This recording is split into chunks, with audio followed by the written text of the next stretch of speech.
nogama.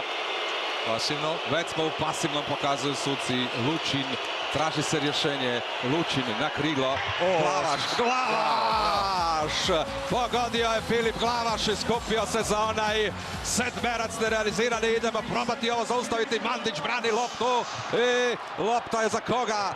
Za Island će pokazati suci, ali 10 sekundi vrijeme ide. Idemo probati izdržati još ovaj nalet i na kraju je to 9 metara, ali vrijeme ide i čak i ako zabije Island, gotova je utakmica. Hrvatska ima broncu u dramatičnoj završnici. Mandić i Slavić na svoju stranu. Sigurdsonu još kao da nije ni do čega, ali tu smo s medaljom oko vrata. Kakva drama na kraju sa slatkim završetkom.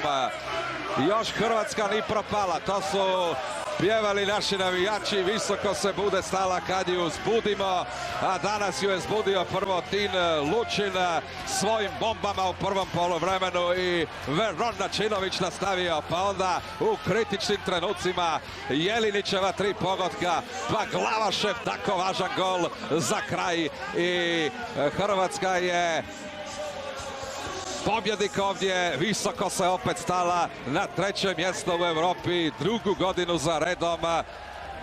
Imamo medalju s velikih natjecanja, svjetsko srebro, europska bronca, lijepi dani za sve nas. Prije svega